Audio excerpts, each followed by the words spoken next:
Welcome to our channel, ladies and gentlemen.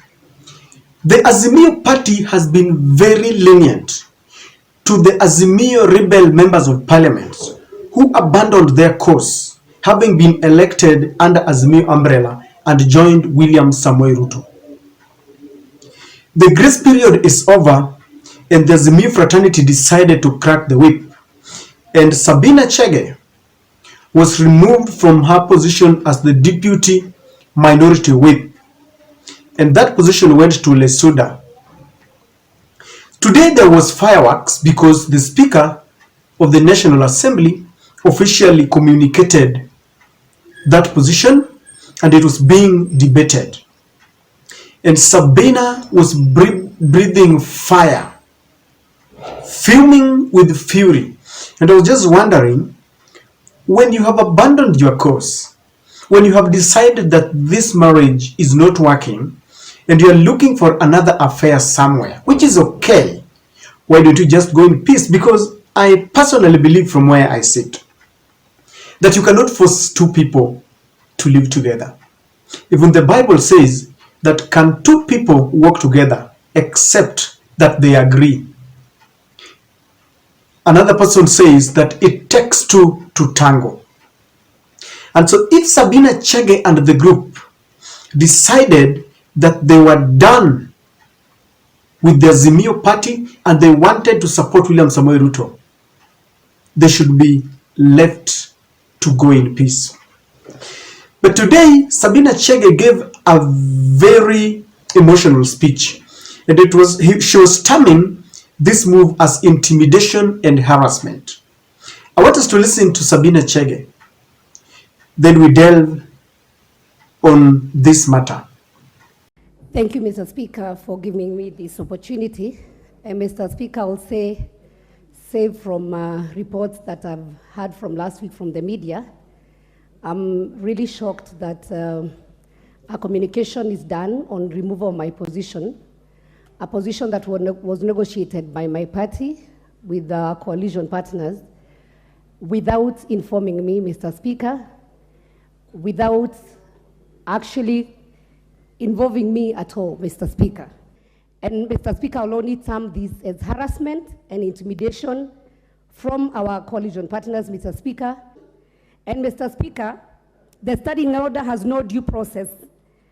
And this is what the leader of minority is using to intimidate me, to leave a position that was negotiated by my party. And I will not take it kindly. And I know also my party members will not take it kindly.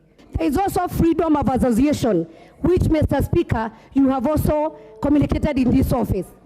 So we are free to associate. We are free also to make independent decisions, Mr. Speaker, but we will not be cowed. We will not be intimidated. Remember, Mr. Speaker, at one point, when you are a senator, the same people conned you your position, and you warned them it's going to be noisy and messy. And so, Mr. Speaker, I want to repeat again, we will not allow to be conned, Mr. Speaker, and we will repeat again, it's going to be noisy and messy, Mr. Speaker. Do not forget the journey we have walked together. Kindly subscribe to our channel, click the notification bell, and continue supporting us. Sabina Chege is mentioning a few things that I totally agree with.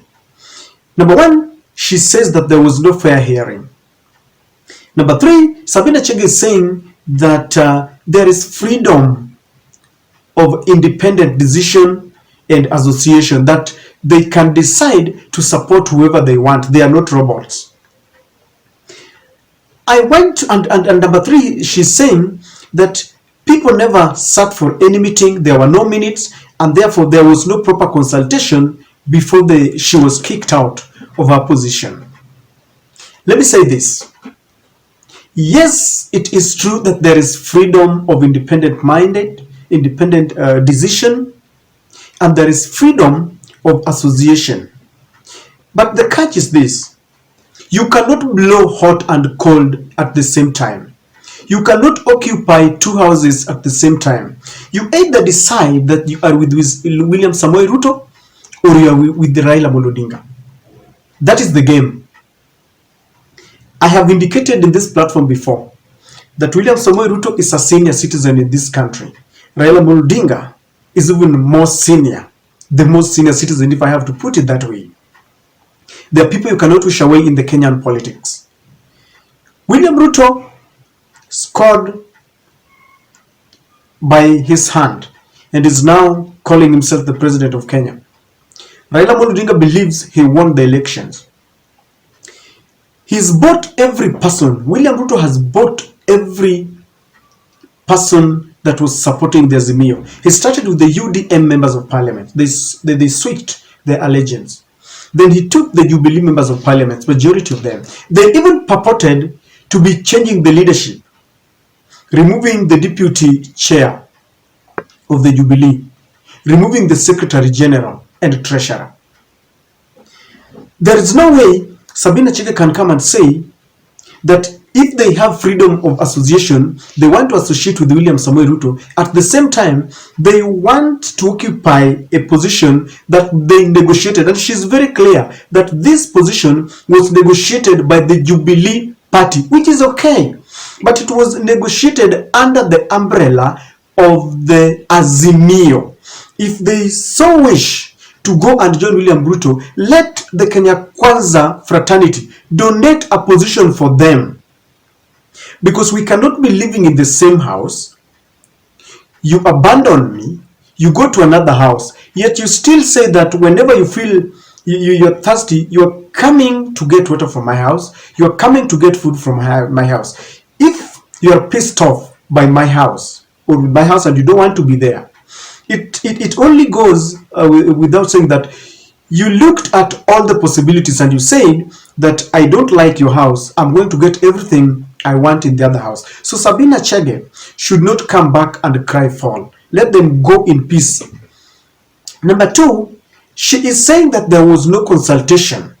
They have never been called for a PG or any meeting by the Azimio fraternity, which is okay, and I agree with it. But the question that is begging is this: when they decided to go to State House and meet William Samoei Ruto and made an assertion that they wanted to work with him, they wanted to support him, they even purported to be removing from office the officials that were duly elected in Jubilee. Who did they consult? Did they first sit in a meeting with the Azimio fraternity? Did they call for a meeting and say that we are tired of this marriage, we want to break and join Ruto? They did not do that. For they cannot come now and say that in her removal, they must sit down and a proper communication be made. What is good for the goose is good for the gander. That is it. Kwa Kiswahili they say, mkuki kwa nguruwe kwa binadamu ni chungu. Do unto others what you wanted to do unto you. So if she's saying that there was no proper consultation, it is okay. They never consulted in the first place. We saw them in State House taking photos, viral photos, and they were very happy. So they should not now come and tell us that they're being intimidated. They have the freedom of association, let them associate with William Samoei Ruto. In fact, the articles that deal with the Political Parties Act says that if a member of parliament is acting in a manner that is suggesting that he has abandoned his or her party, then automatically she or he must relinquish that party. One of the things that Raila has put on the table to the bipartisan team that is going to meet very soon is that they want any member of parliament who abandons his or her party to another party to resign and seek fresh mandate from the people who elected them. The truth is, there are people who got to parliament because they belonged to Jubilee. There are people who are elected because they belong to the ODM. And the people who elected them did that because they believed in the ideologies of those parties.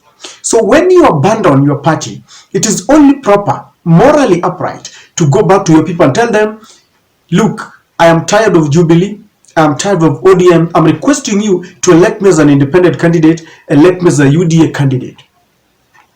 So she's saying that it's going to be messy, and you can see she is whipping the emotions of other parliamentarians. And of course, all the UDA members stood by her side.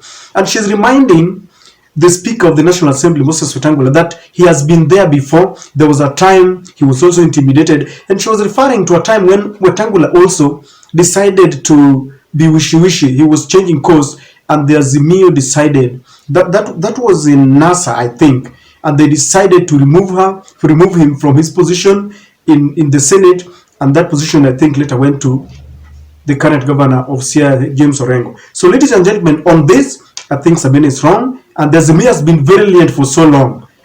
The grace period is over. This is the time to crack the whip. They must decide what they want. You are either in Azimio or in Kenya Kwanza, by all ideologies and by whatever you do. You cannot have your cake and eat it. I don't know what you think, but this is my take.